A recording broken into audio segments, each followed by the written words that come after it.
Throughout human history, shadows have gathered in corners where ordinary eyes cannot see, where whispers become oaths and secrets transform into power. Tonight, we journey into those shadows to uncover the darkest truths about secret societies that have shaped our world in ways most never imagined.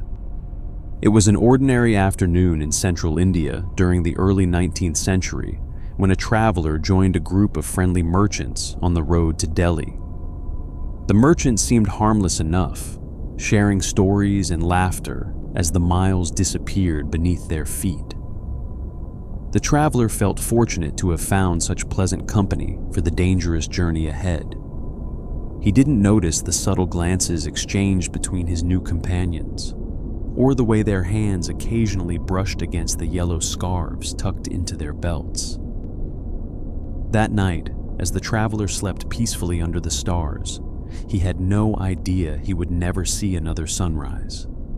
The yellow scarf, that simple piece of cloth, had ended countless lives across India for centuries.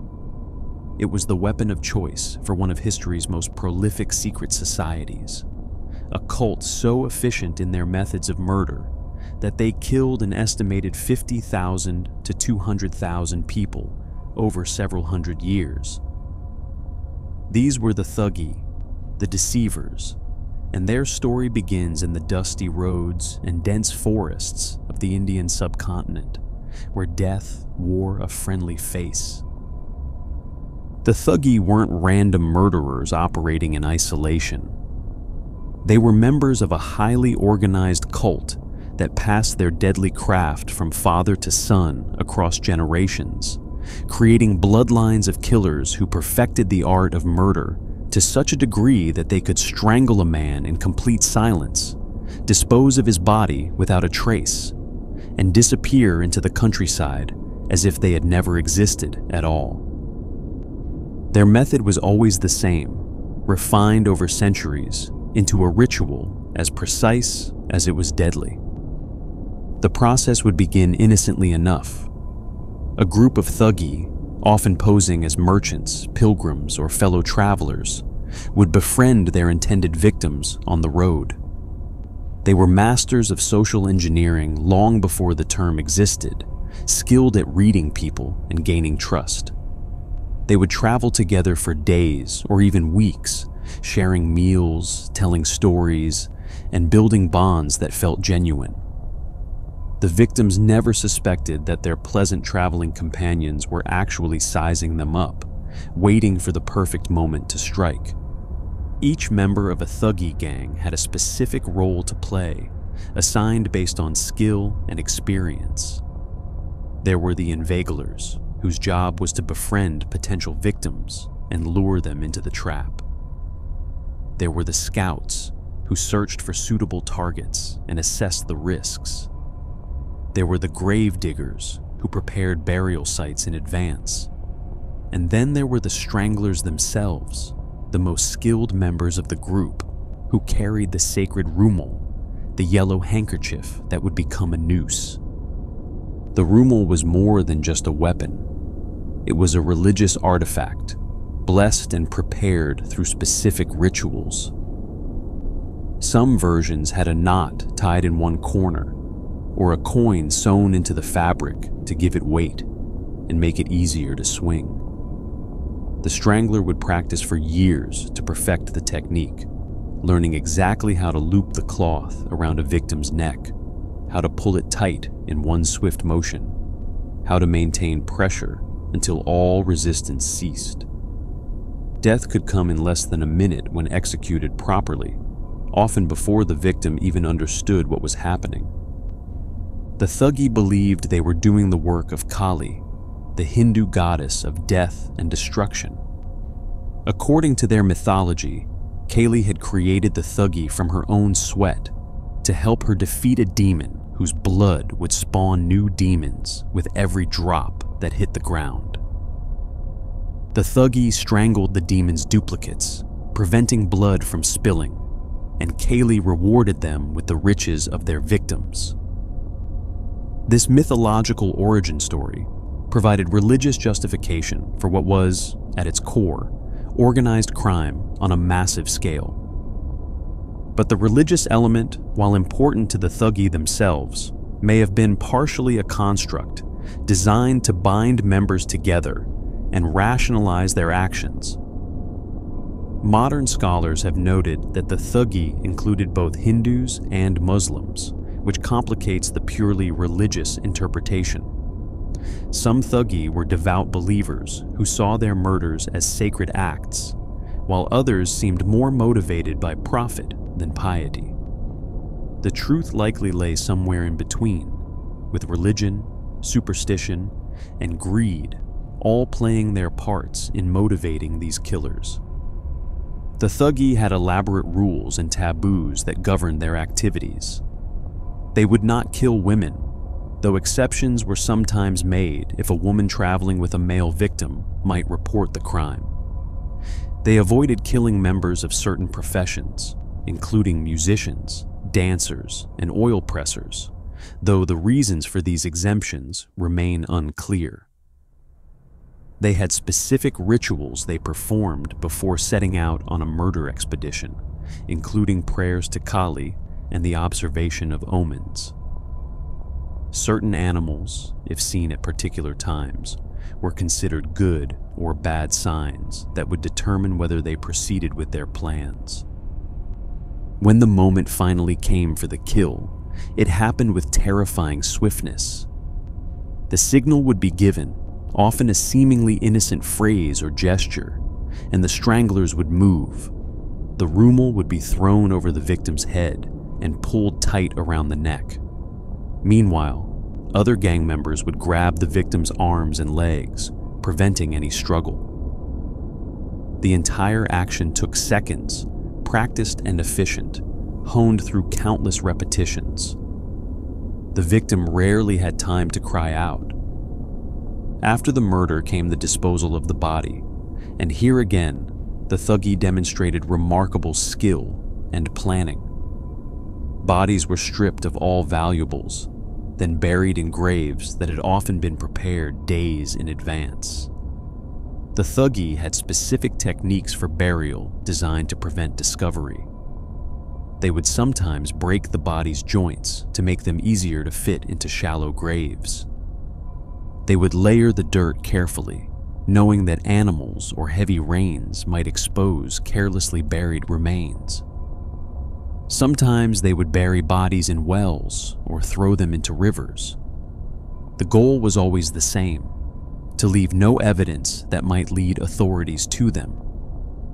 The plundered goods would be divided according to complex rules, with portions set aside for bribes, for future operations, and for offerings to Kali.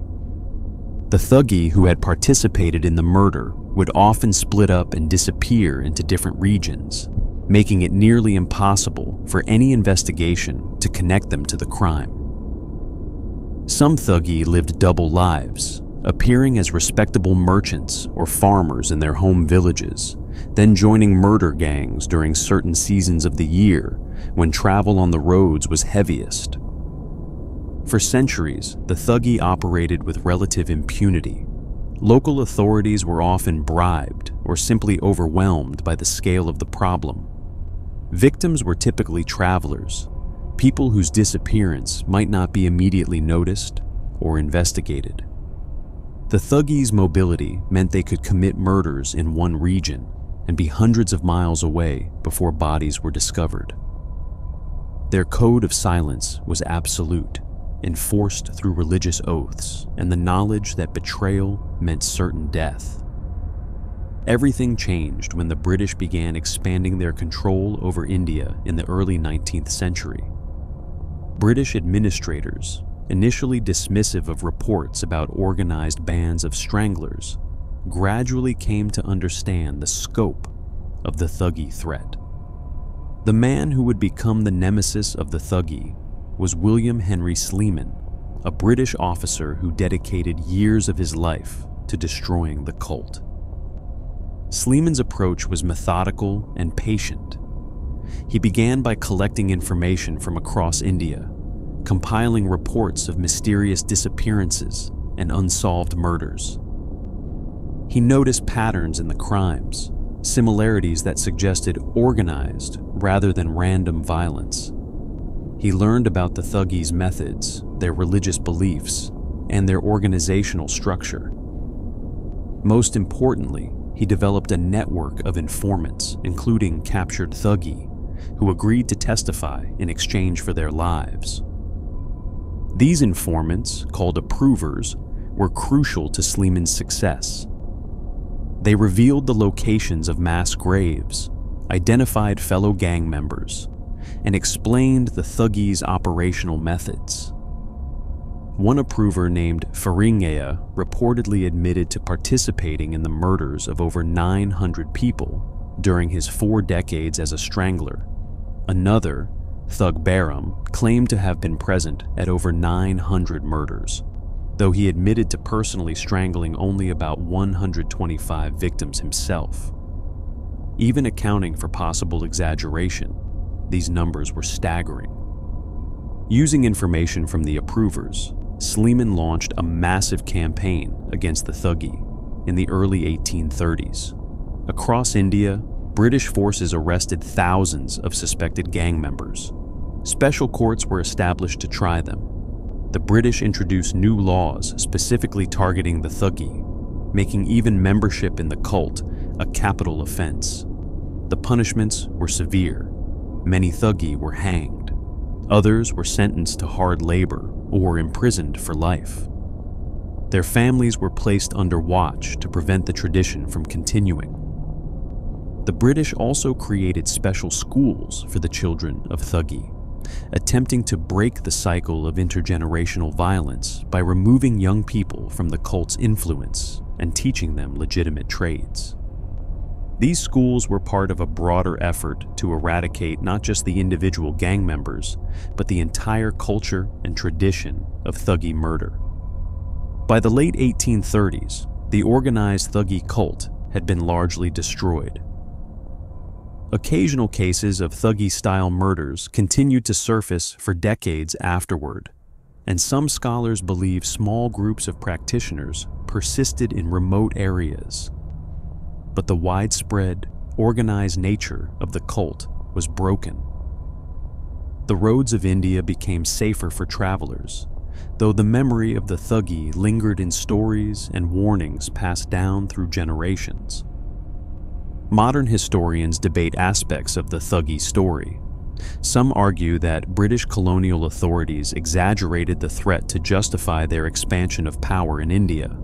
Others suggest that the Thuggee were less a unified cult and more a loose collection of criminal gangs that British observers erroneously connected into a single conspiracy.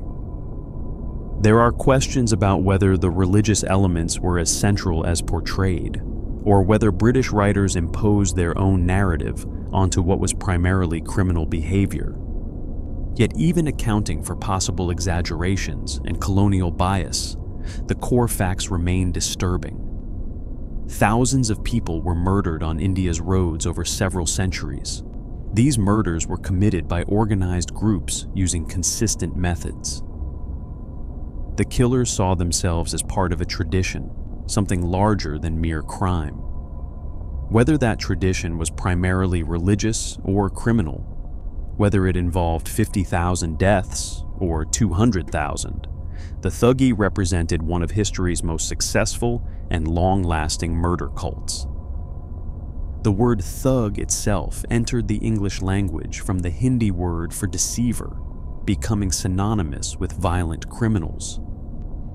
But this linguistic legacy barely hints at the reality of what the Thuggee actually were: a secret society that turned murder into an art form, that passed the knowledge of killing from generation to generation, that thrived in the spaces between communities and jurisdictions, operating in plain sight while remaining invisible until it was far too late for their victims. While the Thuggee were strangling travelers on the roads of India, another secret society was stalking victims in a very different part of the world. The forests of West and Central Africa were home to a terror that wore spots instead of yellow scarves, a cult whose members believed they could transform themselves into the most feared predator on the continent. The Leopard Society, known by various names across different regions, including the Anyota, and Human Leopard Society, operated throughout West and Central Africa from the late 18th century through the mid-20th century. Unlike the Thuggee, these killers didn't use simple cloth weapons. They dressed in actual leopard skins, wore metal claws on their hands, and attacked their victims with a savagery designed to mimic the killing methods of real leopards. The attacks followed a pattern that, once recognized, became impossible to mistake for natural leopard predation. Victims would be found with parallel claw marks across their throats and bodies, consistent with leopard attacks. But closer examination would reveal details that didn't quite match. The wounds were sometimes too regular, too calculated.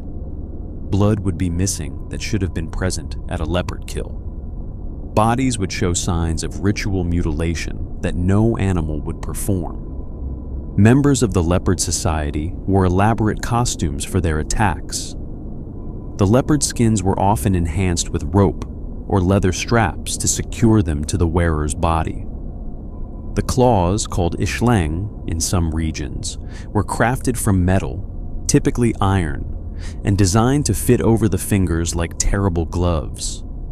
Some versions included blades that could be extended or retracted.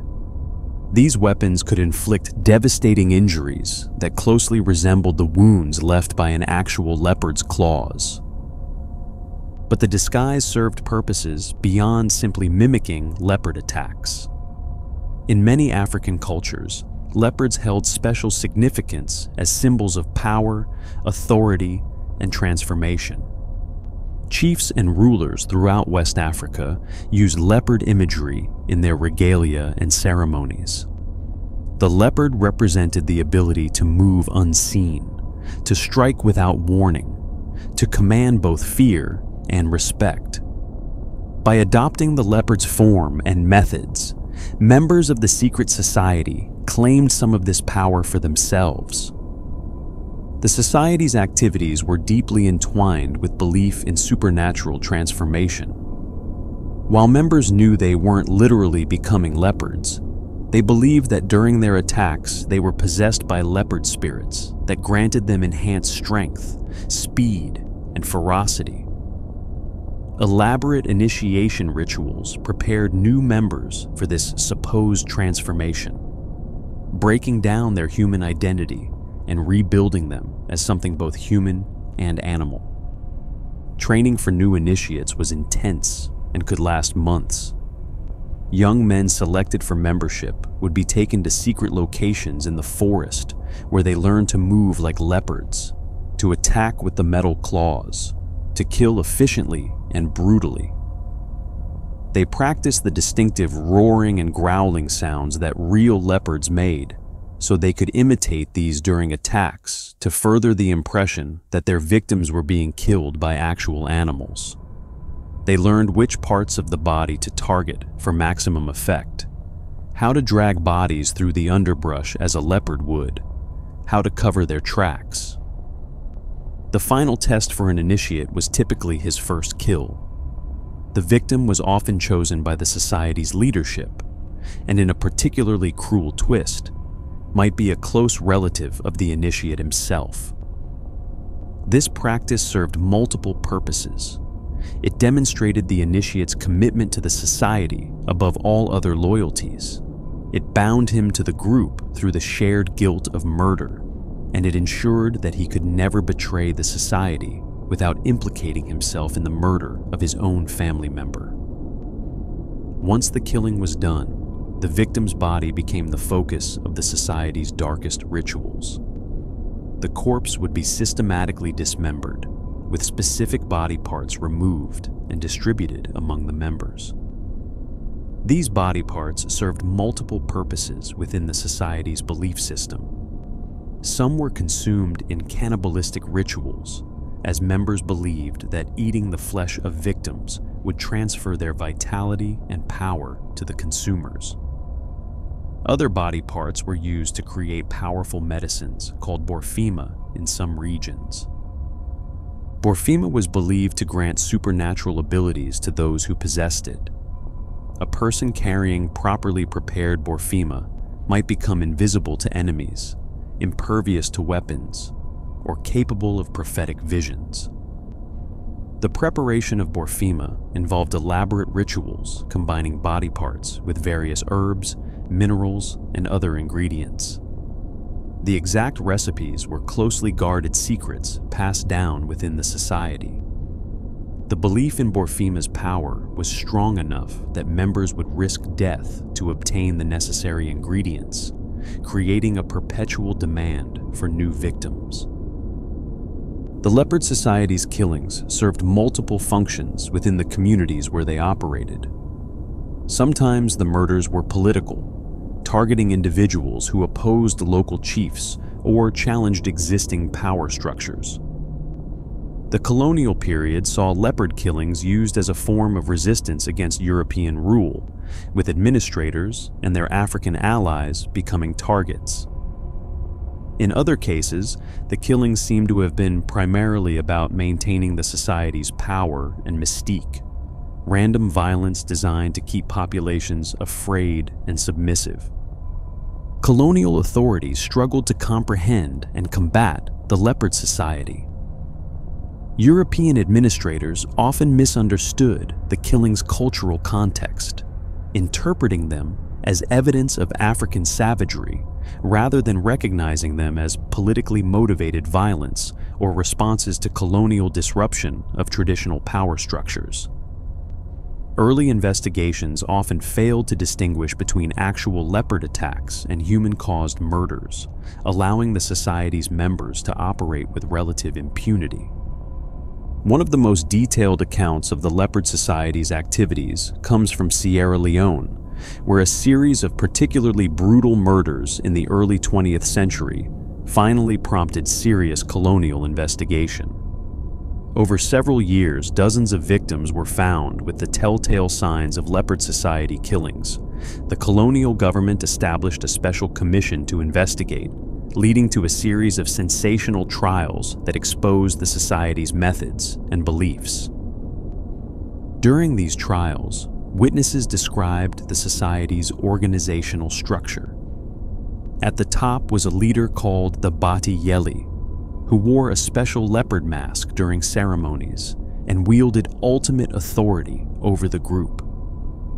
Below him were various ranks of members, from experienced killers who performed the actual murders to newer initiates still learning the craft.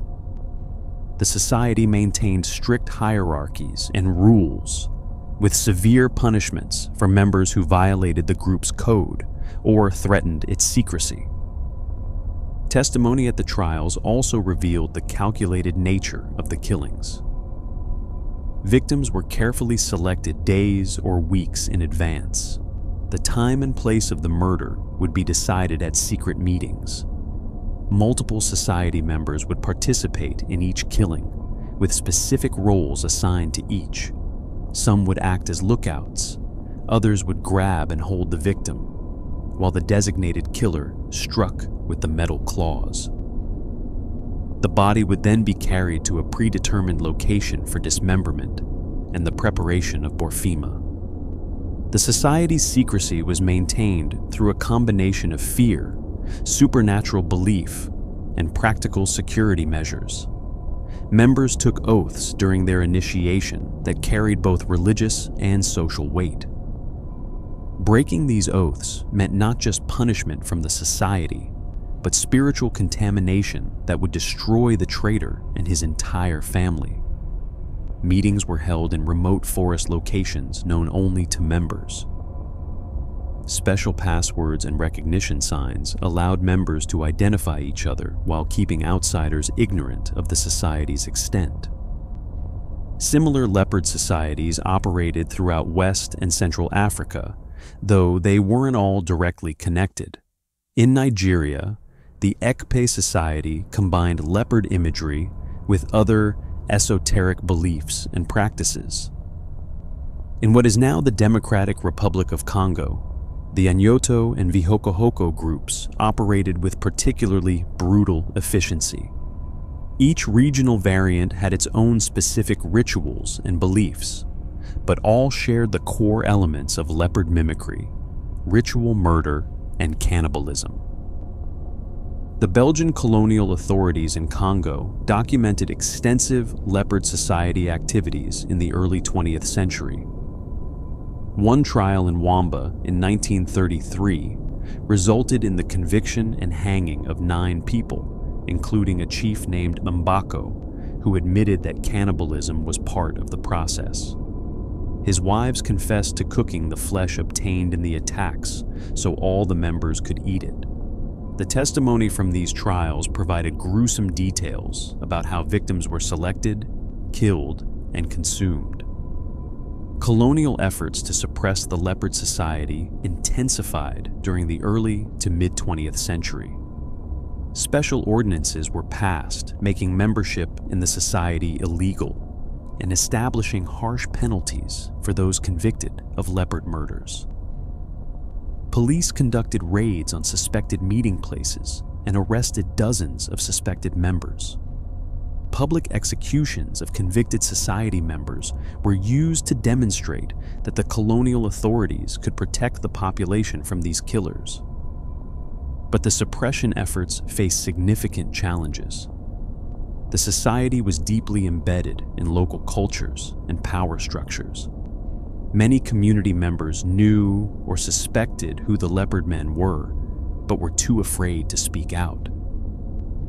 The line between traditional cultural practices and criminal activity was not always clear, particularly in societies where leopard imagery had long been associated with legitimate authority. Some colonial officials struggled to distinguish between harmless secret societies that used leopard symbolism in their ceremonies and the actual murder cults. The activities of the Leopard Society gradually declined through the mid-20th century, though they never completely disappeared. Sporadic reports of Leopard Society-style killings continued to surface in various African countries well into the 1980s and even 90s. Whether these were the work of surviving members of the original societies or copycat killers inspired by the legends is difficult to determine.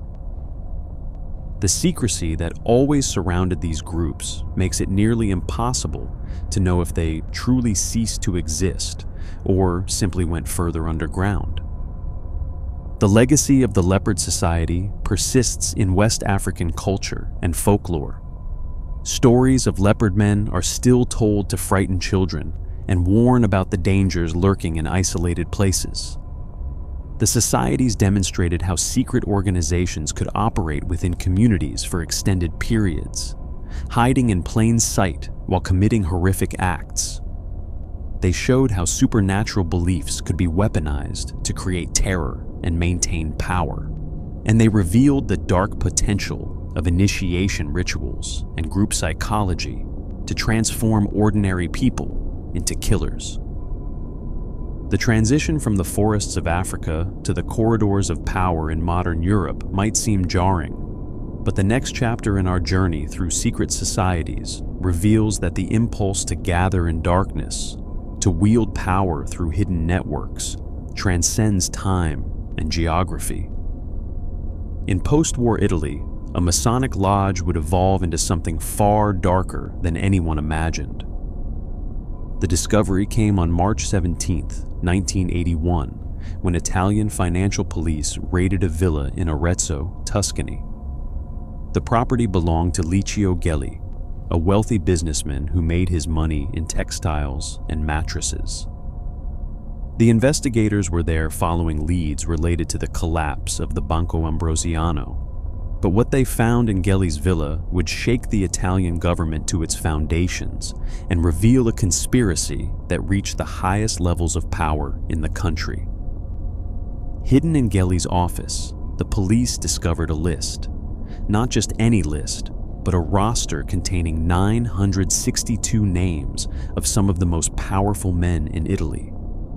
The list included 3 cabinet ministers, 43 members of parliament, 43 generals and admirals, 8 heads of security services, the heads of all 3 branches of Italian intelligence, top business executives, leading journalists, and even members of the Vatican's inner circle. These were not random names.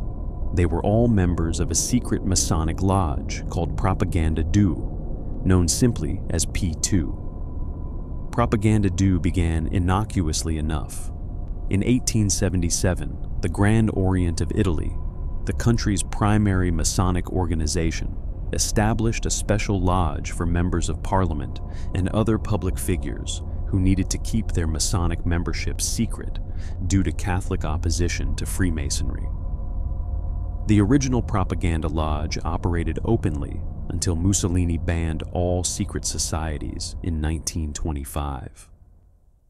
After World War II, when Freemasonry was legalized again in Italy, the lodge was reconstituted as Propaganda Due, the name simply reflecting its position in the Grand Orient's numbering system. For decades, P2 operated as a relatively normal Masonic lodge, albeit one with particularly elite membership. But everything changed when Licio Gelli took control in 1966. Gelli was no ordinary Mason. His past was murky and troubling, filled with connections to some of the darkest chapters of 20th century European history. Born in Pistoia in 1919, Gelli had been expelled from school as a teenager and volunteered to fight for Francisco Franco in the Spanish Civil War. He later worked with both Mussolini's fascist regime and Nazi Germany during World War II. After the war, he somehow managed to position himself as both a fascist collaborator and an Allied intelligence asset, a pattern of playing multiple sides that would characterize his entire career. He fled to Argentina after the war, where he befriended Juan Perón and developed a network of contacts throughout South America's military juntas and right-wing movements. When Gelli joined the Italian Freemasons in 1963, he seemed like just another businessman with political interests. But he had ambitions far beyond the normal scope of Masonic fellowship.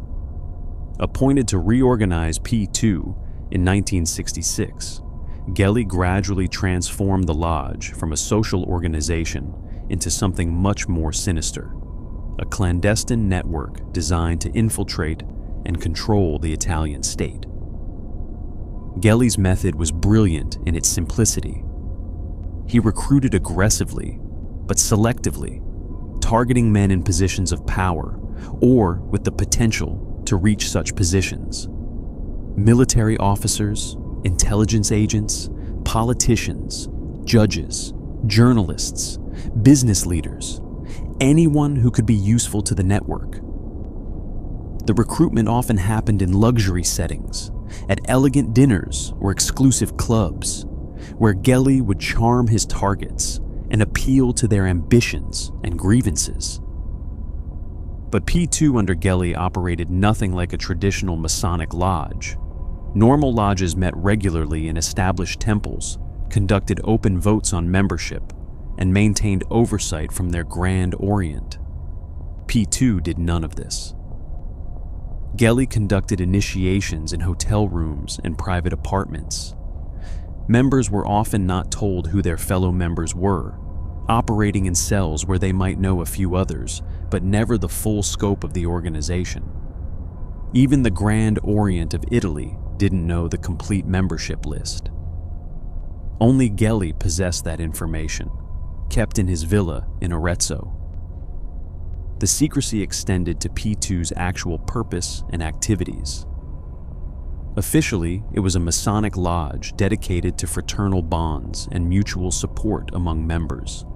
In reality, it functioned as what Italian prosecutors would later call a state within a state, a shadow government working to reshape Italy according to Gelli's vision. That vision was explicitly anti-communist and anti-democratic, favoring instead a technocratic authoritarianism that would stabilize Italy by concentrating power in the hands of reliable elites. Evidence of P2's activities and plans emerged from documents found in Gelli's villa and later in his daughter's luggage during a border search. These documents outlined a program called the Piano di Rinascita Democratica, or Plan for Democratic Rebirth. Despite its innocuous name, the plan was a blueprint for fundamentally transforming Italian society. It called for concentrating control of the media in friendly hands, reforming the judicial system to reduce its independence, restructuring the education system, and creating a political party that would implement P2's agenda. P2's influence manifested in various ways throughout the 1970s. The Lodge was implicated in numerous dark episodes of that turbulent decade in Italian history, a period known as the Years of Lead, characterized by terrorism, political violence, and institutional crisis. P2 members were connected to several of the period's most notorious incidents, though the exact nature and extent of their involvement remains debated.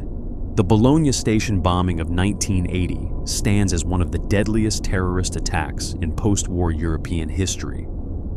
On August 2nd of that year, a massive explosion tore through Bologna's central train station, killing 85 people and injuring over 200 more. The bomb had been planted by neo-fascist terrorists, but investigations revealed troubling connections between some of the conspirators and P2 members. Evidence suggested that elements within the Italian intelligence services, which were heavily infiltrated by P2, had advanced knowledge of the attack but failed to prevent it, possibly as part of a strategy of tension designed to create chaos that would justify authoritarian responses. Even more mysterious was the death of Pope John Paul I in 1978. The Pope died after only 33 days in office, allegedly of a heart attack. But the circumstances were suspicious. The Vatican conducted no autopsy, evidence was destroyed or concealed, and John Paul I had been preparing to remove several high-ranking prelates from the Vatican Bank, including Archbishop Paul Marcinkus, who had close ties to both P2 and the Banco Ambrosiano. Some investigators believe the Pope was murdered to protect the corrupt financial network connecting the Vatican, P2, and various criminal enterprises, though this remains unproven. The Vatican Bank's involvement with P2 centered on its relationship with Roberto Calvi, chairman of the Banco Ambrosiano and a P2 member. Calvi used his position to move vast sums of money through a complex web of shell companies, ghost banks, and offshore accounts. Much of this money was connected to P2's activities, including arms deals, illegal political financing, and operations in South America. The Vatican Bank served as a crucial node in this network, its special status and secrecy making it ideal for laundering money and hiding transactions. When the Banco Ambrosiano collapsed in 1982, it became the largest banking scandal in Italian history. The bank had hundreds of millions of dollars in missing funds. Investigators trying to trace the money found themselves lost in a labyrinth of offshore companies and dead ends. At the center of it all was Roberto Calvi, who fled Italy as prosecutors closed in. Calvi's body was found on June 18, 1982, hanging from scaffolding beneath London's Blackfriars Bridge. His pockets were filled with bricks and cash. The initial verdict was suicide, but later investigations determined he had been murdered.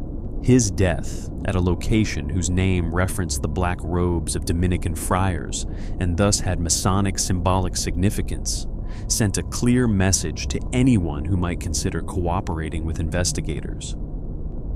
The same day Calvi's body was found in London, his secretary, Teresa Corrochet, allegedly jumped to her death from her office window in Milan.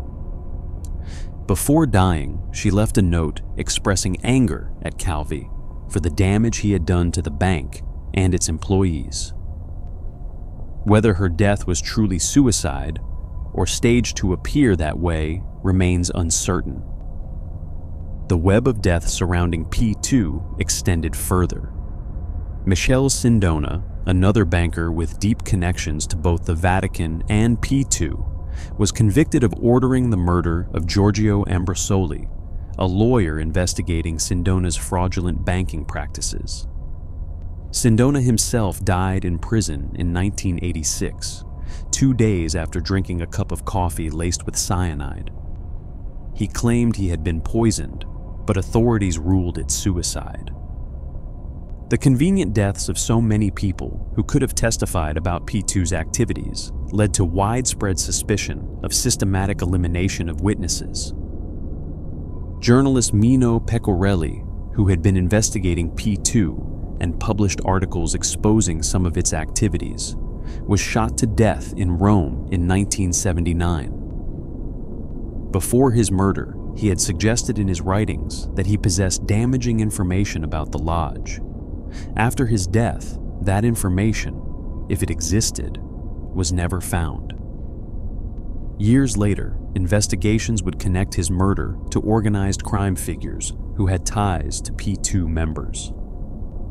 The collapse of P2 as a functioning organization came swiftly after the discovery of Gelli's list in 1981. Prime Minister Arnaldo Forlani's government fell almost immediately when it was revealed that several cabinet ministers were P2 members. The Italian parliament established a special commission led by Tina Anselmi to investigate the lodge. The commission's final report, issued in 1984, concluded that P2 had indeed operated as a criminal organization and a subversive association aimed at altering Italy's constitutional order. Licio Gelli became a fugitive, but his story was far from over. Arrested in Switzerland in 1982, while attempting to withdraw millions of dollars from secret accounts, he was being held pending extradition when he mysteriously escaped from his maximum security cell. He fled to South America, where he remained for years, protected by his network of contacts in the military governments there. He wasn't returned to Italy until 1987, and his trial became one of the most complex and controversial in Italian legal history.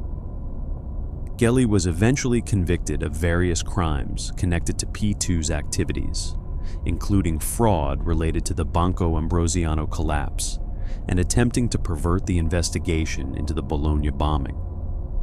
However, he was acquitted of the most serious charge: that P2 members had conspired against the state.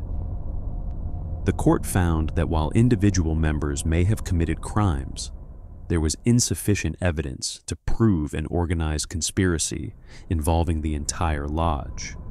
Remarkably, Gelli never served significant time in prison. He was placed under house arrest due to his advanced age and health conditions. He died in 2015 at the age of 96, taking many secrets with him.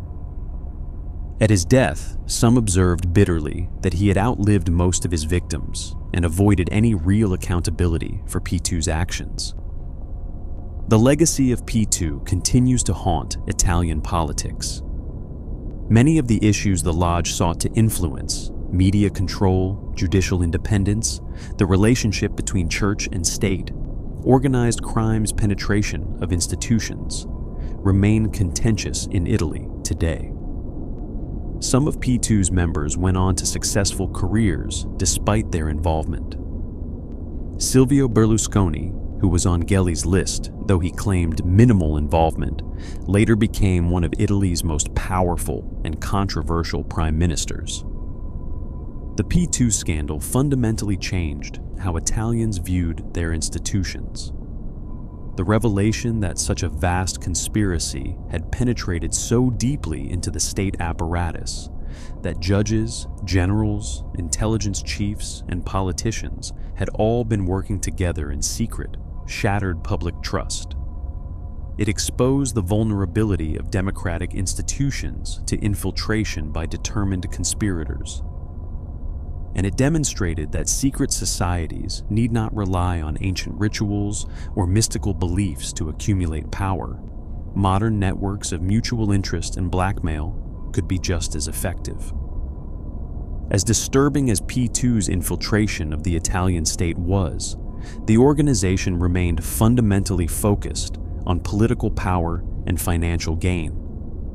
The members were corrupt, certainly, and some were murderers, but their crimes were ultimately comprehensible in conventional terms.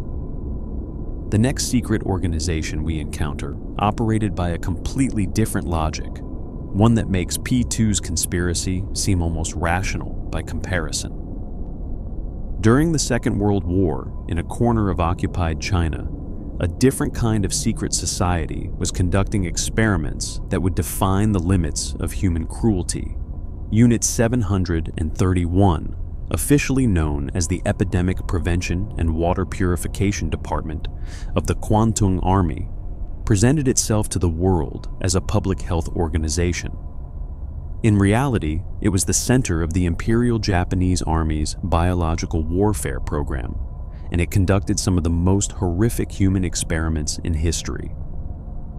The facility was located in Pingfang, a district of Harbin in Manchuria, which Japan had occupied and turned into the puppet state of Manchukuo. From the outside, the complex looked like any large military installation, with barracks, administrative buildings, and laboratories. But inside, horrors unfolded daily that rivaled anything produced by the Nazi concentration camps. Unit 731 was the creation of Lieutenant General Shiro Ishii, a microbiologist and army physician who had become convinced that biological weapons could give Japan a decisive advantage in any future conflict. Ishii was brilliant, ambitious, and completely unconstrained by ethical considerations. He saw human beings not as worthy of moral consideration, but as resources to be exploited in service of scientific knowledge and military power. The victims at Unit 731 were called Maruta, which means logs in Japanese. This dehumanizing language wasn't accidental. By referring to prisoners as logs, the researchers and guards could psychologically distance themselves from the reality of what they were doing. The Maruta included Chinese civilians, Russian and Korean prisoners, Mongolians, and others deemed enemies of Japan. Estimates suggest that between 3,000 and 12,000 people died in Unit 731's experiments between 1936 and 1945, though the true number may never be known. The experiments conducted at Unit 731 defy comprehension in their breadth and brutality. Prisoners were deliberately infected with plague, anthrax, cholera, typhoid, and other deadly diseases. The researchers would then observe the progression of these diseases without providing any treatment, carefully documenting symptoms and time to death. But observation was only part of the purpose.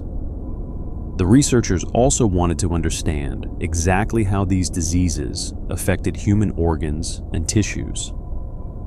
This led to some of Unit 731's most horrific practices: vivisection, the dissection of living subjects. Prisoners would be strapped to operating tables and cut open while fully conscious, without any anesthesia. The researchers claimed that anesthesia might affect the results, making their data less reliable. In reality, this explanation was likely a rationalization for sadism. The screams of the victims could be heard throughout the complex. These vivisections were performed on hundreds of people, including pregnant women whose fetuses the researchers wanted to study. Women were deliberately infected with syphilis and then impregnated so the researchers could observe the disease's effects on fetal development.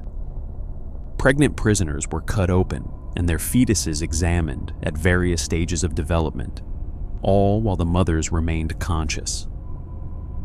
Other experiments focused on the limits of human endurance. Prisoners were subjected to extreme cold to study frostbite. They would be taken outside in the harsh Manchurian winter and forced to remain there until their limbs froze solid. Researchers found that they could make a sound like hitting wood when they struck the frozen limbs with sticks. Then they would test different methods of thawing the frozen tissue, trying to find the most effective treatment for Japanese soldiers who might suffer frostbite in winter campaigns. Some prisoners were placed in pressure chambers to see how much atmospheric pressure change a human body could endure before the eyes literally popped out of their sockets. Others were subjected to dehydration experiments, deprived of water to determine exactly how long a human could survive. Still, others were exposed to extreme heat, bombarded with X-rays until their tissue died, or subjected to electric shocks of varying intensity. The weapons testing at Unit 731 was equally barbaric. Prisoners were tied to stakes and used as targets for testing flamethrowers, explosives, and different types of conventional weapons. The researchers carefully recorded the effects of each weapon on the human body. Grenades were detonated at various distances to determine their effective killing radius. Chemical weapons were tested to observe their effects on living tissue. But the primary focus of Unit 731 was biological warfare, and this is where the experiments became not just individually horrific, but terrifying in their potential scale. The facility produced massive quantities of plague-infected fleas, cholera bacteria, anthrax, and other pathogens. These weren't just for experimentation on prisoners. They were weaponized for use against civilian populations. Beginning in 1940, Unit 731 deployed biological weapons across China. Plague-infected fleas were bred in enormous numbers and released over Chinese cities using special ceramic bombs designed not to destroy the fleas with heat or impact. When these bombs broke open, millions of infected fleas would spread through the targeted area, biting residents and spreading plague. The results were devastating. In some villages, nearly the entire population died. In other attacks, Unit 731 contaminated water supplies with typhoid and cholera bacteria. Food supplies were deliberately infected and distributed. Wells were poisoned.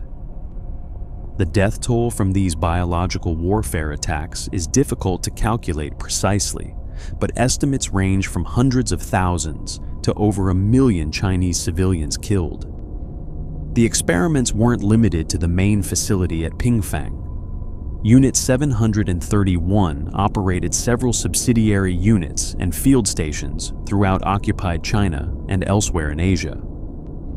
Unit 543 in Hailar and Unit 100 in Changchun conducted similar work, while other facilities in Singapore, Bangkok, and elsewhere supported the biological warfare program. Each facility had its own prisoners, its own experiments, its own death toll. The organizational structure of Unit 731 was deliberately opaque. While Ishii was the overall commander, the unit's work was compartmentalized so that individual researchers and staff might not fully understand the scope of the program. Medical students and researchers from prestigious Japanese universities were recruited to work at the facility, often without being told initially about the human experimentation. Once there, they became complicit, bound by military discipline and the knowledge that speaking out could mean death. As the war turned against Japan Unit 731 accelerated some of its work. There were plans to attack the United States directly with biological weapons. Operation Cherry Blossoms at Night called for using submarines to release plague-infected fleas along the California coast. The attack was scheduled for September 1945, but Japan's surrender in August prevented it from being carried out. When Soviet forces invaded Manchuria in August 1945, Ishii ordered the destruction of Unit 731. The facility was systematically demolished. Documents were burned, equipment was destroyed, and then, in a final act of callousness, the remaining 400 prisoners were executed by members of the unit to eliminate witnesses. But before abandoning the complex completely, the researchers released all the plague-infected mice and rats from the laboratory. These infected rodents spread into the surrounding population, causing an outbreak that killed an estimated 30,000 Chinese civilians in the months after the war. The staff of Unit 731 returned to Japan, where many resumed civilian lives. Some became respected physicians and researchers. Others took positions at pharmaceutical companies and universities. And here's where the story takes perhaps its most disturbing turn. They face no punishment for their crimes. When the American occupation forces learned about Unit 731's activities, they faced a choice. The United States was developing its own biological warfare program and realized that the Japanese data would be invaluable. Unit 731 had conducted experiments on human subjects that American researchers could never perform, generating knowledge that would be impossible to obtain any other way. The Americans wanted that data. Lieutenant General Douglas MacArthur, Supreme Commander of the Allied occupation, authorized a deal. The United States would grant immunity from war crimes prosecution to Ishii and the other Unit 731 researchers in exchange for complete access to their experimental data. The deal was conducted in secret, hidden even from the Tokyo War Crimes Tribunal that was simultaneously prosecuting other Japanese war criminals. The Soviet Union protested. Soviet prosecutors wanted to try Unit 731's members for crimes committed against Soviet prisoners. But the Americans blocked this, protecting their sources.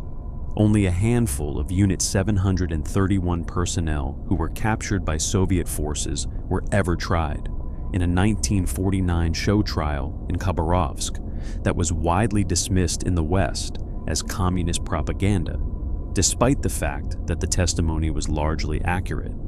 Ishii himself lived until 1959, dying of natural causes at age 67. He never faced trial. He never went to prison. After providing his data to the Americans, he lived quietly in Tokyo. Some sources indicate he converted to Catholicism late in life, perhaps seeking some form of redemption, but he never publicly acknowledged or apologized for his crimes. The data that Unit 731 provided to American researchers remained classified for decades.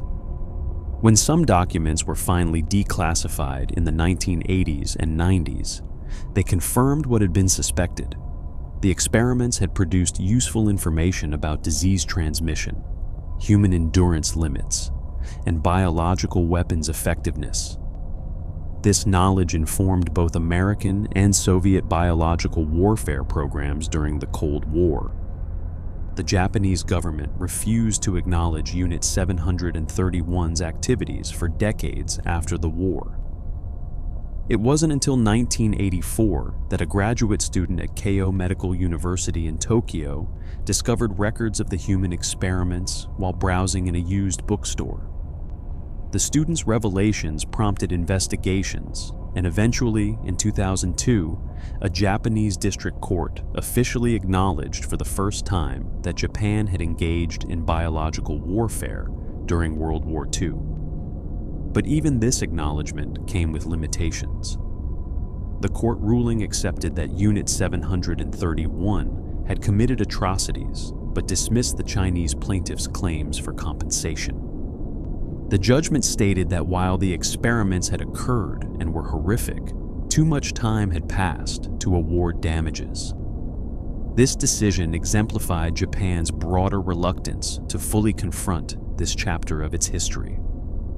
In 2018, Japan's National Archives released the names of 3,607 Unit 731 members, a significant step toward transparency, but one that came more than 7 decades after the war's end. By that time, virtually all those involved were dead.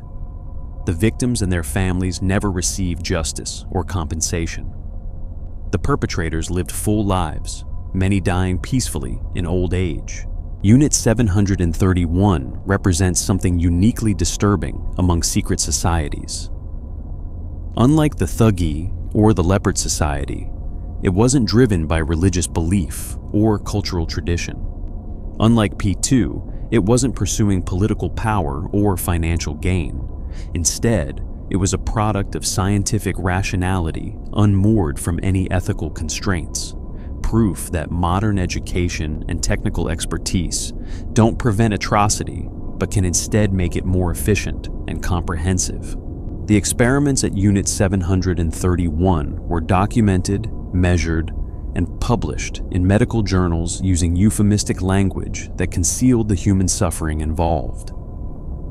The researchers saw themselves as advancing medical science and serving their country. They were following orders, pursuing knowledge, doing their duty. These rationalizations allowed thousands of people, doctors, nurses, technicians, guards, administrators, to participate in systematic torture and murder without viewing themselves as criminals. This capacity for ordinary people to commit extraordinary evil when operating within institutional structures and ideological frameworks would appear again in our next example, though the ideology would be very different. In the mountains of Switzerland and the forests of Quebec, a secret society was forming that would shock the world not through conquest or political conspiracy, but through its members' willingness to murder their own children in pursuit of spiritual transcendence. The Order of the Solar Temple, or Ordre du Temple Solaire, first came to public attention on October 5, 1994, when firefighters responding to reports of burning buildings in 2 Swiss villages made a gruesome discovery. In Sherry, a village in the canton of Fribourg, they found 23 bodies in a farmhouse. In Salvan, in the canton of Valais, they found another 25 bodies in 3 burned chalets. The victims included several children. Many showed signs of violence, gunshot wounds, asphyxiation, drugging, before the fires were set.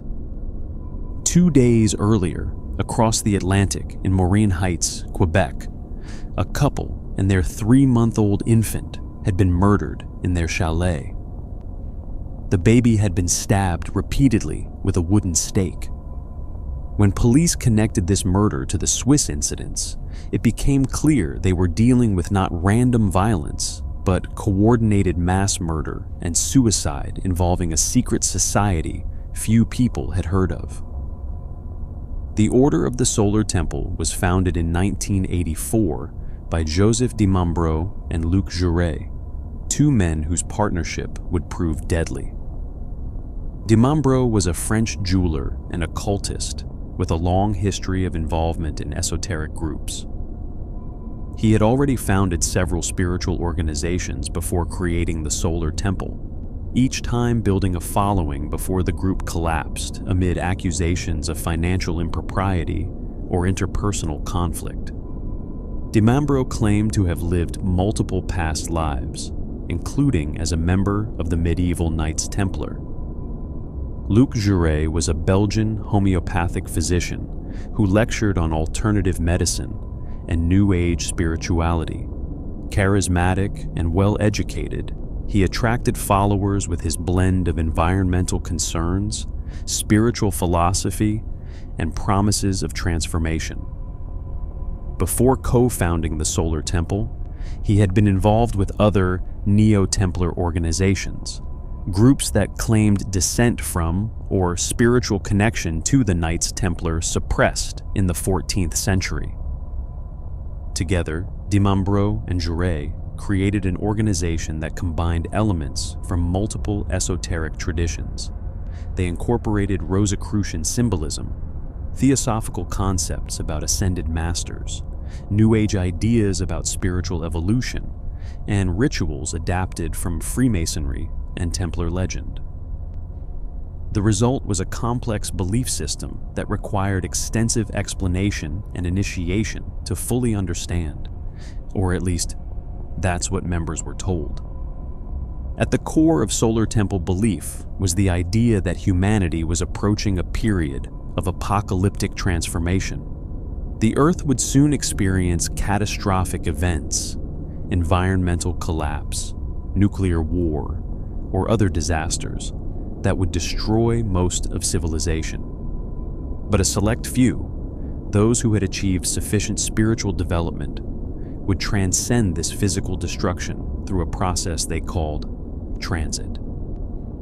Transit wasn't death as normally understood, but a transformation, a spiritual voyage to the star Sirius, where they would continue to exist on a higher plane.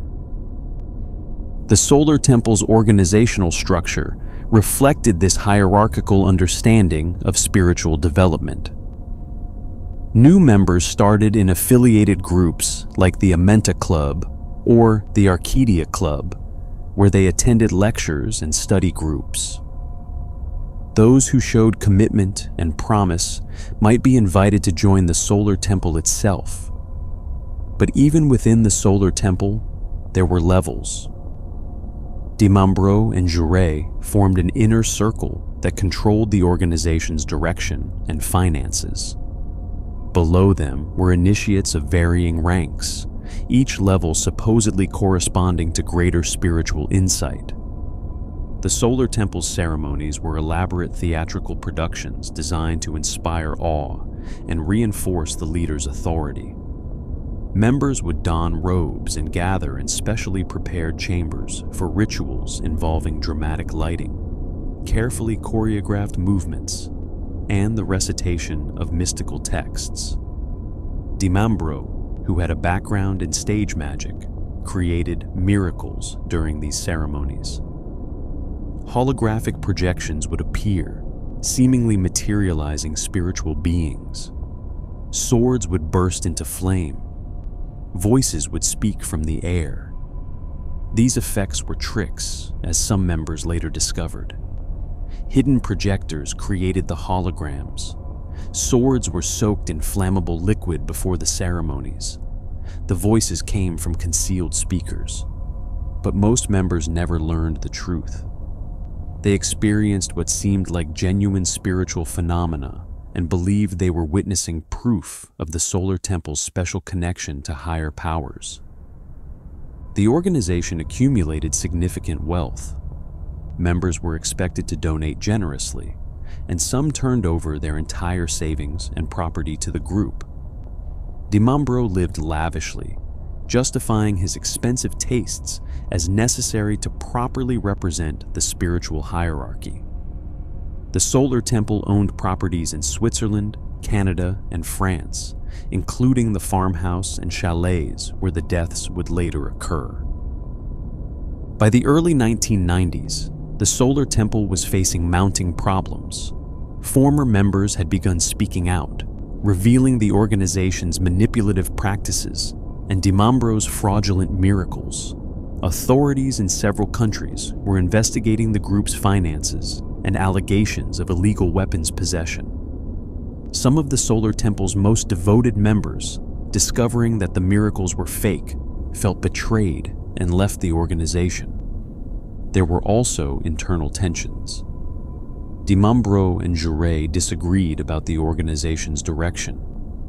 Di Mambro was becoming increasingly paranoid, convinced that traitors within the group were working to destroy it. He also faced a personal crisis related to his daughter Emmanuelle, whom he had proclaimed as the cosmic child, a messianic figure who would help lead the transit.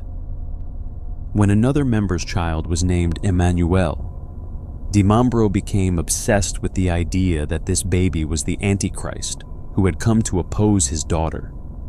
That baby, Christopher Emmanuel Dutoit, was the first to die. On September 30th, 1994, 3 Solar Temple members broke into the Dutoit family chalet in Morin Heights and murdered Tony and Nikki Dutoit and their infant son. The baby was stabbed over 50 times with a wooden stake. His parents were also stabbed repeatedly before the killers suffocated them with plastic bags. The murderers then committed suicide in the chalet, starting a fire that destroyed much of the evidence. The massacres in Switzerland followed on October 2nd and 3rd. In Sherry, Jouret and another member, Joel Egger, shot 23 people in a farmhouse. Some of the victims were considered traitors who had betrayed the Solar Temple. Others were members in good standing who apparently believed they were participating in a transit ritual. Many were shot in the head execution style. The bodies were arranged in a circle, and the building was set ablaze. At Salvan, 25 people died, including Di Mambro, Jouret, and several children. Some had been poisoned, others were shot. The youngest victim was 4 years old. Again, the bodies were arranged ritualistically before the buildings were burned. Among the dead was Di Mambro's cosmic child, Emmanuelle, who died alongside her father. Before the deaths, the Solar Temple's leaders had sent letters to various people, including journalists, former members, and authorities. These letters, referred to collectively as the Testament, explained that the members were undertaking their transit to Sirius. They claimed that persecution by authorities and betrayal by former members had made it impossible to continue their work on Earth, so they were choosing to leave. The letters suggested that some members were being executed for treachery, but that others were willingly participating in a collective spiritual journey. The immediate aftermath was chaos. Swiss authorities struggled to process the scale of the tragedy. Investigators found evidence suggesting some victims had been murdered, while others had apparently gone to their deaths voluntarily, believing they were about to experience spiritual transformation. The fires had been set using sophisticated timing devices and accelerants, indicating careful planning. This wasn't a spontaneous mass suicide, but a coordinated operation. Then it happened again. On December 23, 1995, 16 more Solar Temple members died in the Vercors Mountains near Grenoble, France. The bodies were arranged in a star pattern in a clearing in the woods. Some had been shot, including 3 children. The victims included Patrick Voirnet, the man who had mailed the original Testament letters, and his mother, Edith Bonlieu, both members of prominent French families. Patrick's father, Jean Voirnet, was a former Olympic ski champion who had joined the Solar Temple along with his wife and son. A third incident occurred in March 1997 when 5 more members died in a house in Saint-Casimir, Quebec. Again, the victims included children. By this point, 74 people had died in incidents connected to the Solar Temple across 3 countries over 3 years. Each incident reignited public shock and media fascination. How could educated, affluent people be drawn into a cult that ended in mass death? The Solar Temple's members weren't marginalized or desperate. They included a mayor, a journalist, an orchestra conductor, wealthy business people, and other successful individuals. Yet they had given up their previous lives, turned over their money and property, and in many cases led their own children to death. Investigations revealed the psychological mechanisms that made this possible. Di Mambro and Jaurès had created an enclosed ideological system where doubt was labeled as spiritual weakness. Members were cut off from outside perspectives through intensive group activities and discouragement of contact with non-members. The elaborate rituals created powerful emotional experiences that members interpreted as spiritual validation. The hierarchical structure meant members were always striving for higher levels of initiation, always working to prove their worthiness. The apocalyptic narrative created urgency. The world was ending. Only the solar temple offered salvation. Delaying or questioning meant risking one's spiritual future. This urgency intensified as the organization's earthly problems mounted. External investigation became proof of persecution. Former members' revelations became evidence of evil forces trying to stop the solar temple's work. For some members, the promise of transit genuinely seems to have been more real than the prospect of ordinary death. They had been told repeatedly that the physical world was an illusion, that their true existence was spiritual. When their leaders told them it was time to leave their physical bodies and transit to Sirius, they appear to have believed it. They gave their children poison, thinking they were giving them passage to paradise. But not all the deaths were voluntary. Forensic evidence showed that many victims had been murdered. They were shot from behind, or drugged before being shot, or physically restrained. The transit included executions of people Di Mambro had labeled as traitors.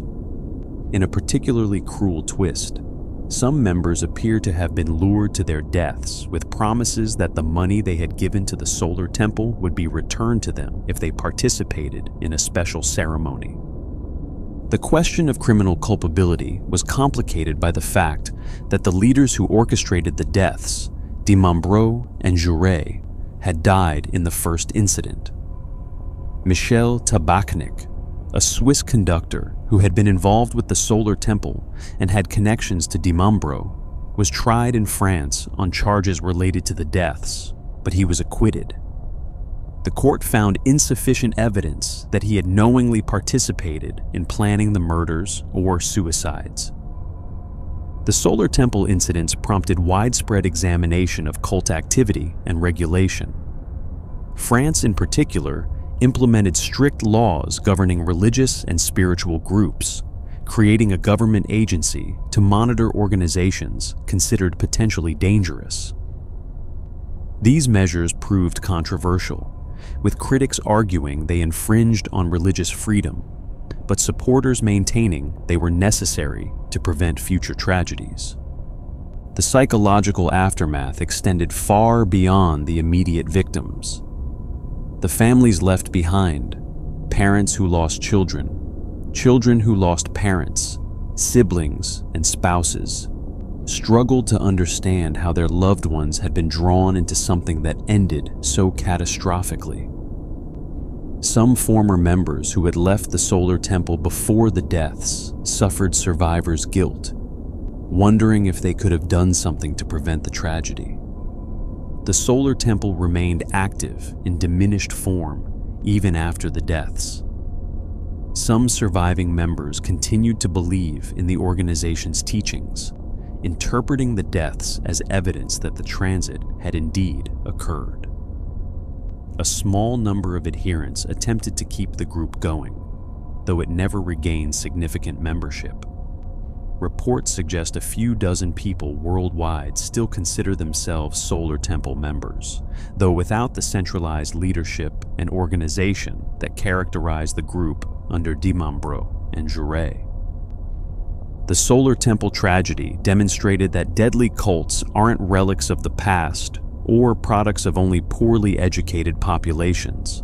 Even in modern developed countries, even among intelligent and successful people, the right combination of charismatic leadership, psychological manipulation, and apocalyptic belief can lead to catastrophic outcomes.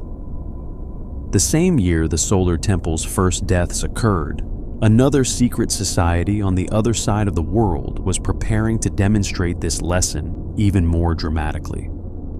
On the morning of March 20th, 1995, during Tokyo's rush hour, 5 men boarded separate subway trains on 3 different lines. Each man carried packages wrapped in newspaper. To the casual observer, they looked like ordinary commuters, tired and silent in the early morning crush.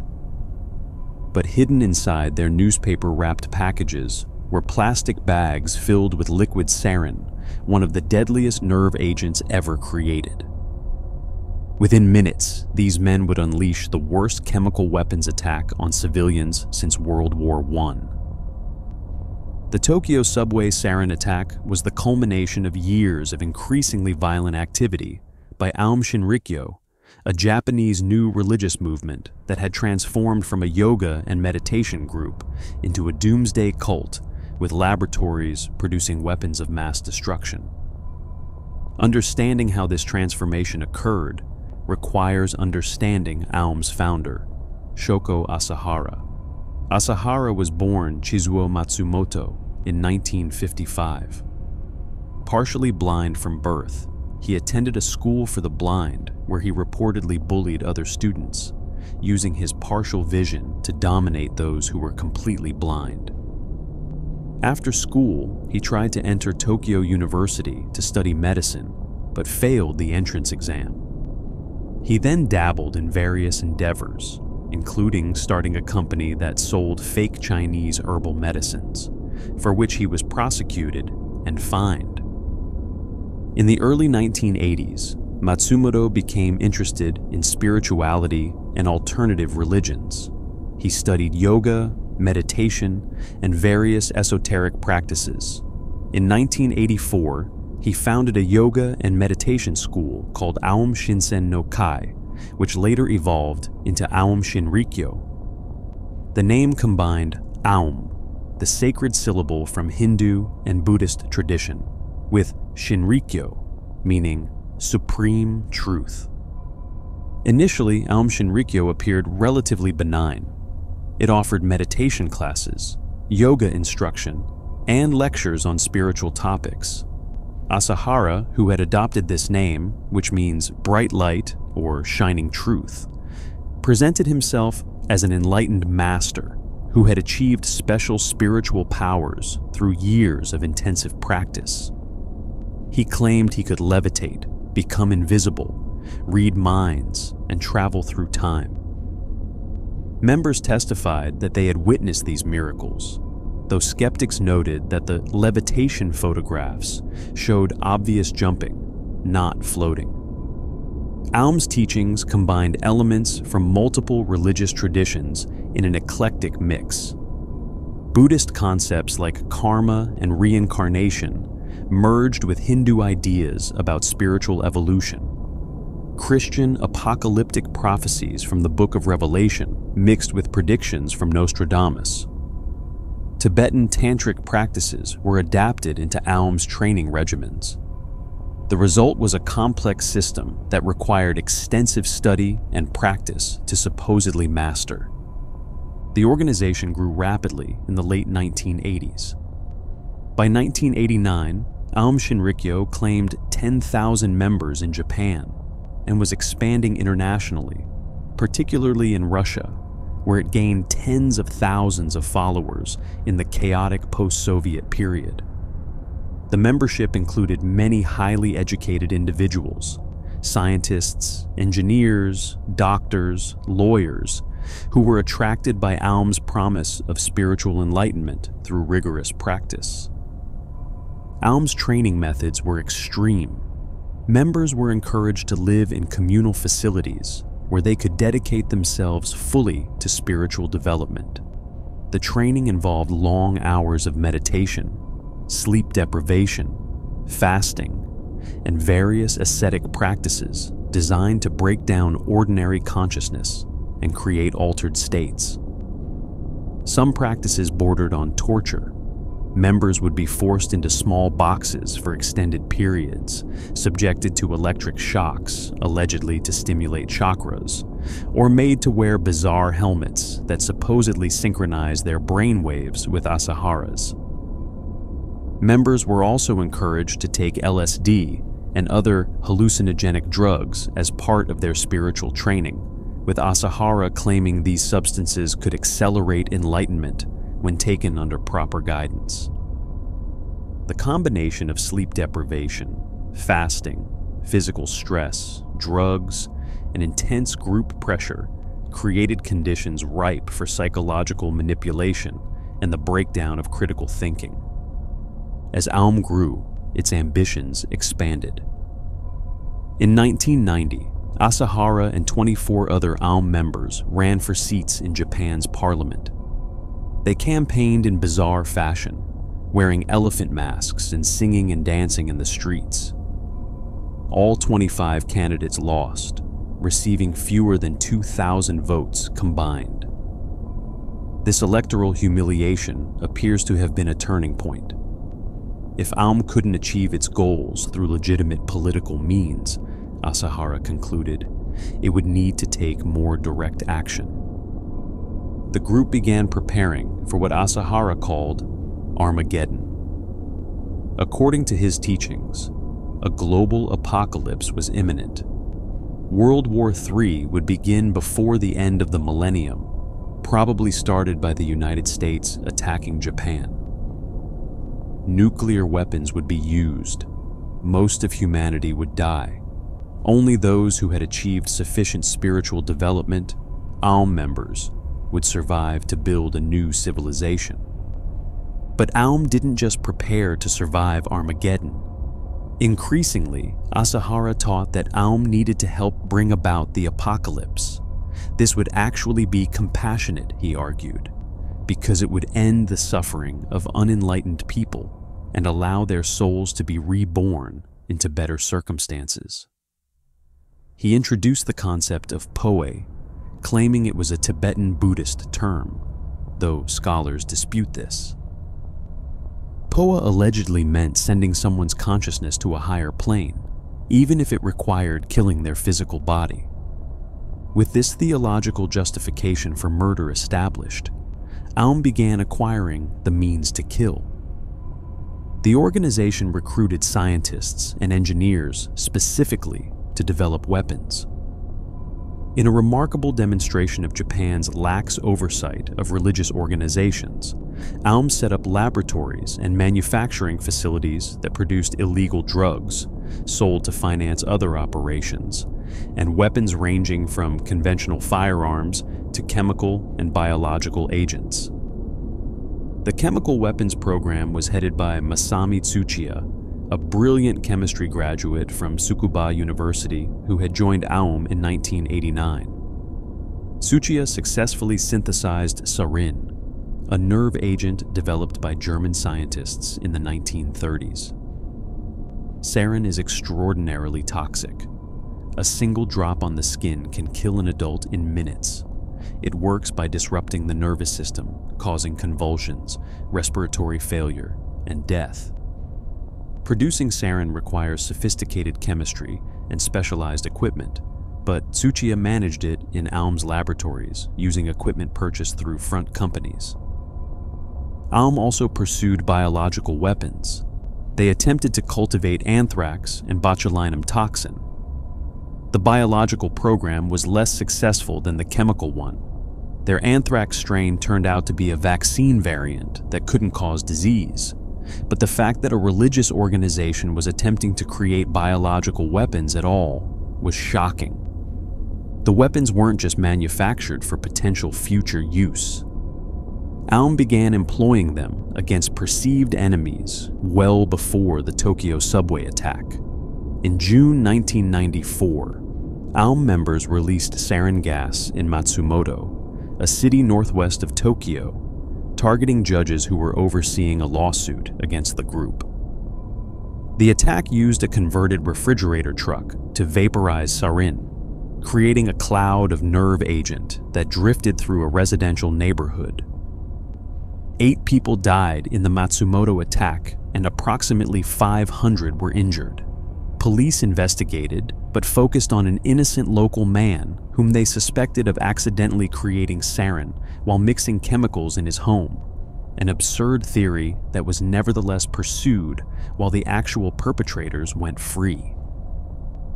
It wasn't until after the Tokyo attack that investigators realized Aum had been responsible for Matsumoto as well. Emboldened by their success and furious that the police hadn't identified them, Aum continued developing more weapons and planning larger attacks. They experimented with dispersing anthrax from the roof of their headquarters building, though fortunately the strain was harmless. They tested botulinum toxin on the streets near the Imperial Palace and other locations, but failed to make it infectious enough to cause casualties. Aum also carried out targeted assassinations using VX, another nerve agent even more toxic than sarin. Several people, including a suspected police informant and critics of Aum, were attacked with VX. The victims would be approached by Aum members who splashed them with liquid from a syringe or spray bottle.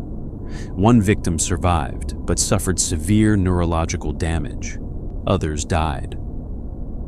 The group kidnapped people it saw as threats, torturing and murdering them. Kiyoshi Korea, whose sister had escaped from Aum, was abducted from a Tokyo street in February 1995. He was taken to an Aum facility, interrogated about his sister's whereabouts, killed, and his body destroyed in a microwave-powered incinerator, with the remains thrown into a lake. Before his disappearance, he had left a note saying that if he went missing, Aum was responsible, but police didn't act on this warning in time. By early March 1995, police were finally preparing to raid Aum facilities across Japan. Asahara learned of the impending raids through Aum members who worked in the self-defense forces and police. Facing the imminent collapse of his organization, he ordered a desperate attack designed to throw authorities into chaos and possibly trigger the apocalyptic war he had been predicting. The target was the Tokyo subway system, specifically trains passing through Kasumigaseki Station, where many government offices and the police headquarters were located.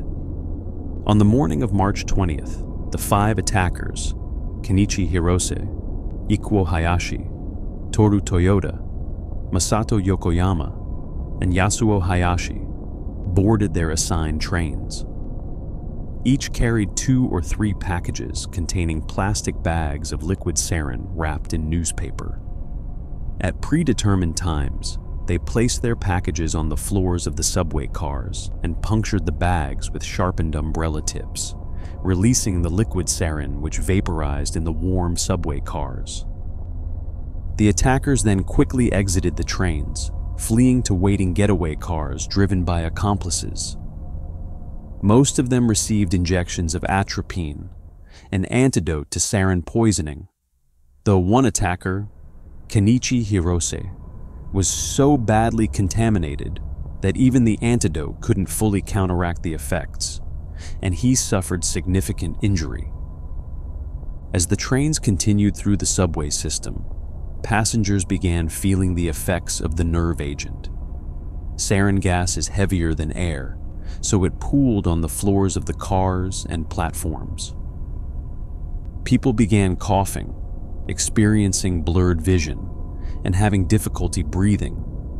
Some collapsed, others vomited or convulsed. In the confusion, many people didn't immediately realize they were being poisoned, thinking instead they might be experiencing sudden illness or witnessing others having medical emergencies. The first emergency calls came in around 8:10 a.m. Within minutes, reports were flooding in from multiple stations about people collapsing with similar symptoms. Ambulances rushed to affected stations, and nearly 700 patients were transported to hospitals. But thousands more made their own way to medical facilities, worried they might have been exposed. Hospitals across Tokyo were overwhelmed with patients, many of whom were worried well, people who showed no symptoms but feared they had been poisoned. Subway workers and first responders who tried to help suffered secondary exposure.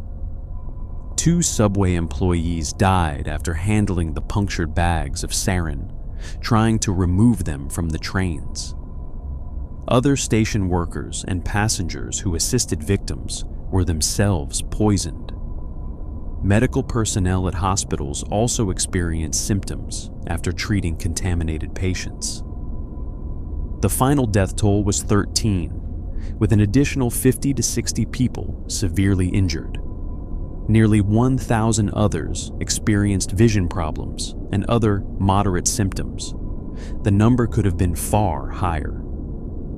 The sarin Aum used in the Tokyo attack was of lower purity than what they had produced for Matsumoto, and the delivery method, punctured bags on subway floors, was far less efficient than an aerosol spray would have been.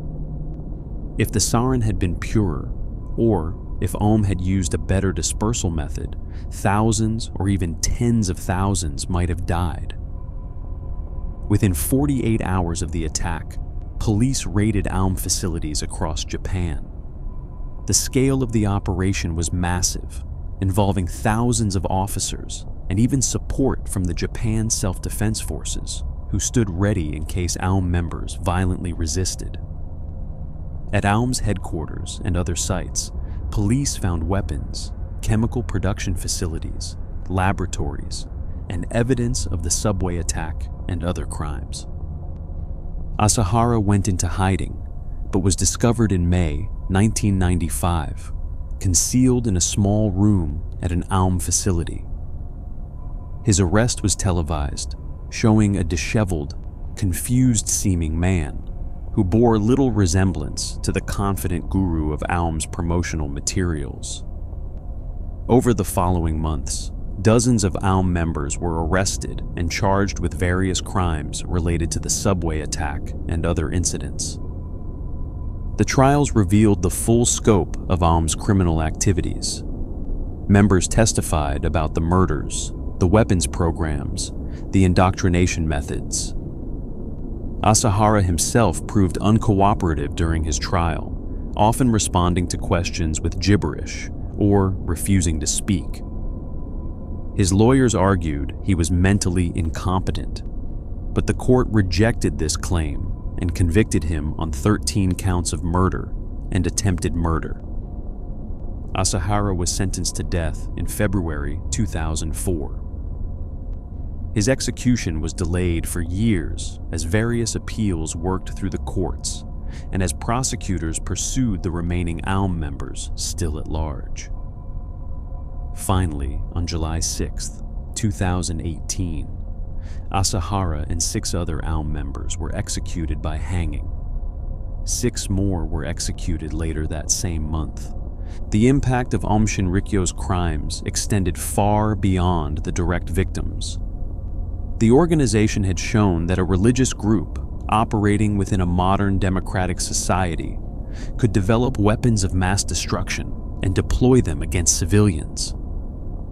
This wasn't a rogue state or a traditional terrorist organization, but a legally recognized religious corporation that filed tax returns and had thousands of members living ordinary-seeming lives. The Japanese government's failure to detect and stop Aum's weapons programs, despite numerous warning signs, prompted significant reforms. Religious organizations faced increased oversight. Intelligence and law enforcement agencies received additional resources and authority to monitor potential domestic terrorism. But these changes came too late for those killed by Aum's attacks. Remarkably, Aum Shinrikyo continued to exist after the arrests and trials, though it was much diminished and renamed itself Aleph. Some members remained devoted to Asahara's teachings, even after his execution. The organization claimed to have rejected violence and purged extremist elements, but authorities continued monitoring it closely. The group still exists today, with an estimated several hundred followers, a ghostly remnant of what was once a powerful and deadly cult. The psychological question of how intelligent, educated people could join an organization that committed such atrocities occupied researchers for years. The answer lay in gradual indoctrination, isolation from outside perspectives, sleep deprivation and other thought reform techniques, the allure of promised supernatural abilities, and the human tendency to commit to beliefs and groups even in the face of contradictory evidence. Members didn't join Aum intending to become terrorists. They joined seeking spiritual enlightenment and became terrorists through incremental steps that each seemed justifiable at the time. The story of Aum Shinrikyo serves as a warning that the capacity for organized violence exists even in peaceful, prosperous societies, that new religious movements require careful observation without infringing on legitimate spiritual freedom, and that charismatic leaders wielding apocalyptic narratives can lead followers to commit acts they would never have contemplated as individuals. As horrifying as the actions of Aum Shinrikyo were, at least the organization's violent activities eventually became public, were prosecuted, and were condemned by society at large. Our final stop in this journey through secret societies takes us somewhere different, to an organization that has operated for nearly 2 centuries, whose membership remains partially secret, and whose activities and influence continue to provoke speculation and debate. On the campus of Yale University in New Haven, Connecticut, stands a building unlike any other. The structure, known as the Tomb, is a windowless brownstone that seems to reject the outside world. No light enters, no sound escapes. For nearly 200 years, this building has served as the headquarters of America's most famous secret society, Skull and Bones. Founded in 1832 by William Huntington Russell and Alphonso Taft, Skull and Bones emerged from a dispute among Yale's debating societies over Phi Beta Kappa election results. Russell, who had recently returned from studying in Germany, where he had been exposed to German student societies, proposed creating a new kind of organization that would be both social club and secret brotherhood. Taft, whose son William Howard Taft would later become President of the United States, agreed to co-found what they initially called the Eulogian Club. The organization quickly adopted the name Skull and Bones and the iconic symbol that would become its emblem, a skull and crossbones above the number 322. The meaning of 322 has been debated for nearly 2 centuries. Some claim it refers to 322 BCE, the year Demosthenes died, symbolizing the end of Athenian democracy. Others suggest it relates to a German predecessor society. Still others propose more esoteric interpretations. The society itself has never publicly confirmed any explanation, maintaining the mystery as part of its mystique. From the beginning, Skull and Bones positioned itself as elite and exclusive. Only 15 Yale seniors would be selected each year to join the society. The selection process, known as Tap Day, became one of Yale's most dramatic traditions. On a designated evening each spring, current Bonesmen would move through the campus, approaching their chosen successors and tapping them on the shoulder with the words, "Skull and Bones, accept or reject." The criteria for selection were never explicitly stated, but patterns emerged over the years. Bonesmen tended to be campus leaders, athletes, editors of the student newspaper, heads of major organizations. They often came from prominent families with existing Bones connections. Until 1965, all members were white. Until 1992, all were male. The society saw itself as selecting the future leaders of America, and for a remarkably long period, that self-conception proved accurate. The initiation rituals that new members underwent inside the tomb became the subject of intense speculation and rumor. According to accounts from former members who broke the society's code of silence, initiates were required to spend time lying in a coffin, confessing their deepest secrets and most intimate experiences to their fellow bonesmen. They were assigned new names, often mythological or historical figures like Odin, Thor, or Hamlet, which they would use in Bones contexts for the rest of their lives. The interior of the tomb was said to contain macabre artifacts and memorabilia. Skulls and bones from various sources allegedly decorated the rooms. Among the most controversial claims was that the tomb housed the skull of Geronimo, the famous Apache leader, supposedly stolen from his grave by Prescott Bush and others during a Yale expedition in 1918. Bush, the father of President George H.W. Bush and grandfather of President George W. Bush, allegedly brought the skull back to Yale as a trophy for the society.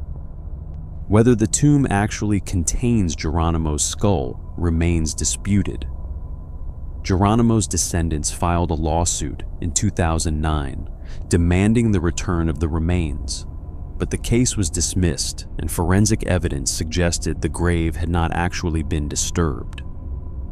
Nevertheless, the legend persists, illustrating both Skull and Bones' reputation for possessing macabre relics and the society's penchant for cultivating an aura of mystery and transgression. What made Skull and Bones genuinely significant, however, wasn't its rituals or relics, but its membership.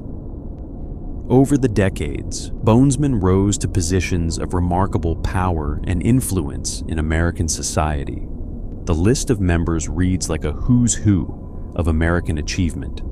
3 presidents, multiple senators and congressmen, Supreme Court justices, cabinet secretaries, university presidents, foundation heads, and leaders in business and finance.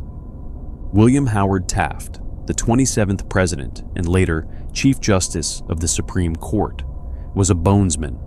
So were George H.W. Bush, the 41st president, and George W. Bush, the 43rd president. John Kerry, Secretary of State and presidential candidate, was a member. Henry Luce, founder of Time magazine and Life magazine, was a Bonesman. So was Averell Harriman, governor of New York and diplomat. William Bundy and McGeorge Bundy, influential figures in Cold War foreign policy, were both members. The list goes on. Hundreds of individuals who reached the upper echelons of American power.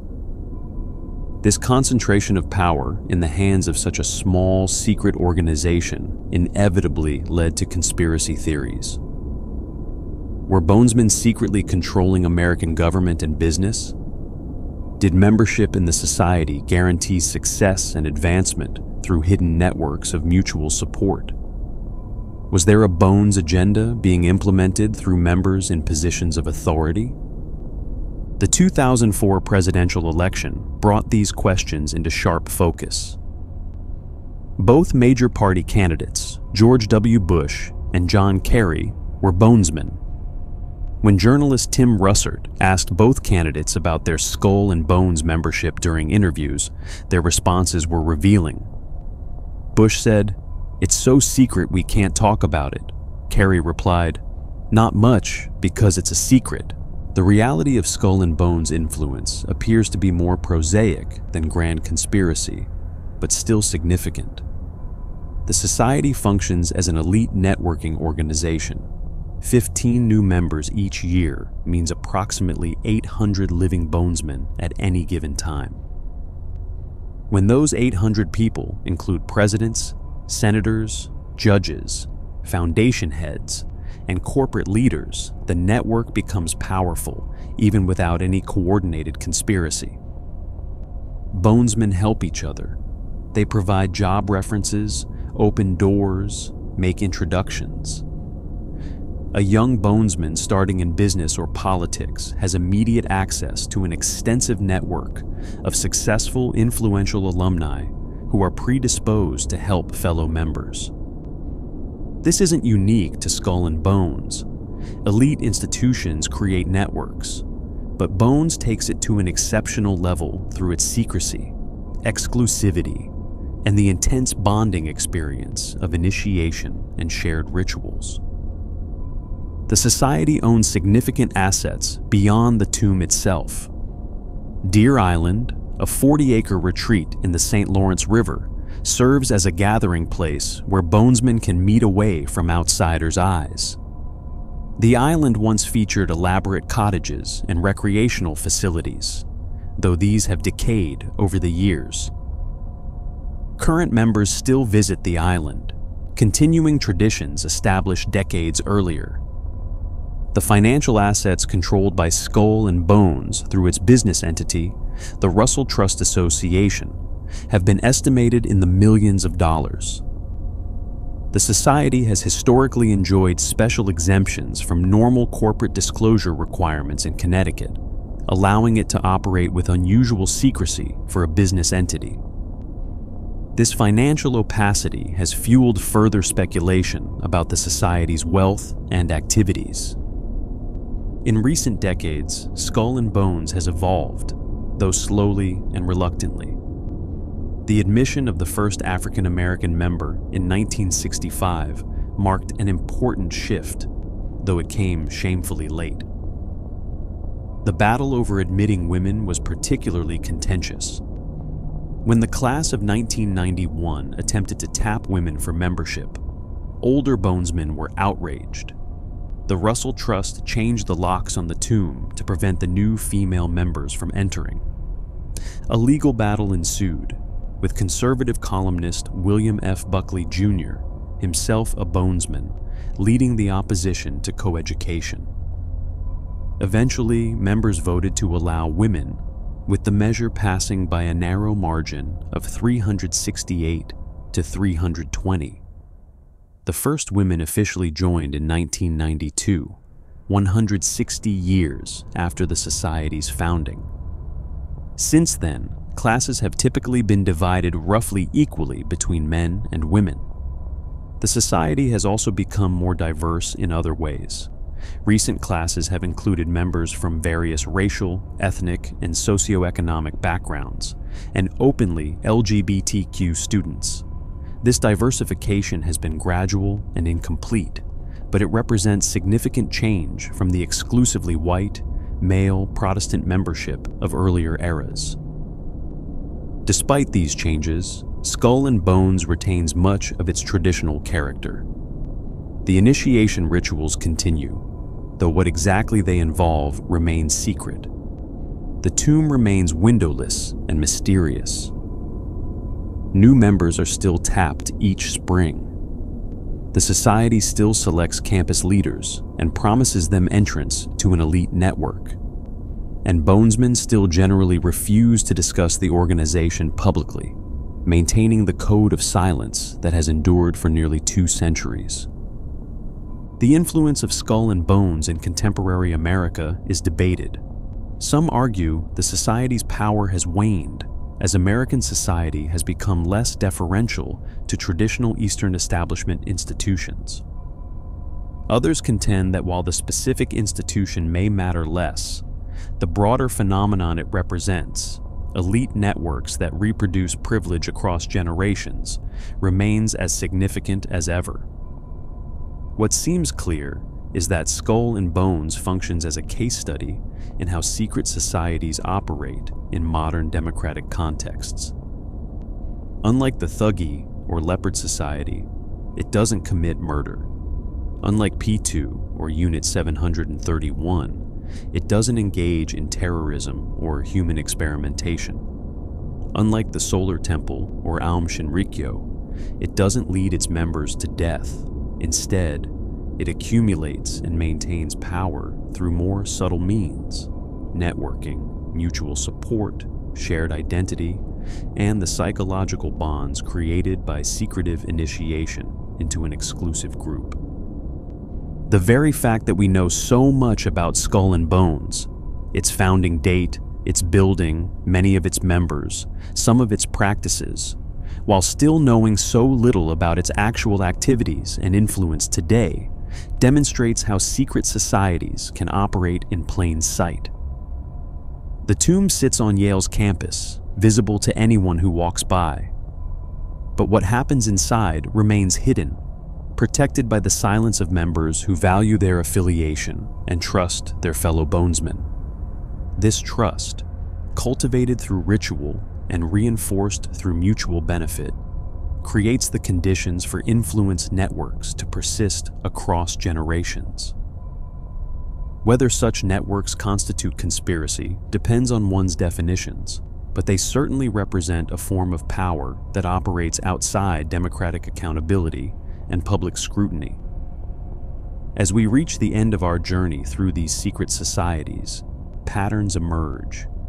Whether motivated by religious belief, political ideology, apocalyptic prophecy, or simple ambition, secret societies accumulate power through secrecy, loyalty, and shared rituals that bind members together.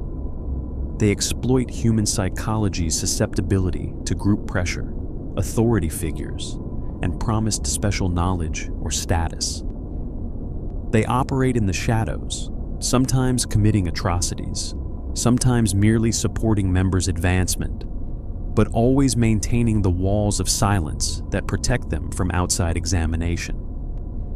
The Thuggee, the Leopard Society, Propaganda Due, Unit 731, the Solar Temple, Aum Shinrikyo, and Skull and Bones represent different eras and different methods, but they share the fundamental characteristics of secret societies: hidden membership, restricted knowledge, initiation rituals, and the elevation of group loyalty above broader social obligations.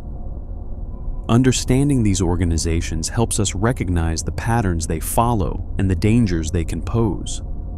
Whether these societies control the world or merely influence it, whether they commit mass murder or simply help members network, they remind us that power often operates in darkness, that loyalty to hidden groups can overcome normal moral constraints, and that secrets bind people together in ways that transparency never could. The shadows still gather, the whispers continue, and somewhere, in places we cannot see, the next secret society is likely already at work. I hope you found these stories as fascinating as I have. If you enjoyed this exploration into the darkest corners of secret societies, please consider subscribing to the channel and hitting that like button. It helps more people discover these hidden histories. Until next time, sleep well, and remember, not all secrets are meant to be kept.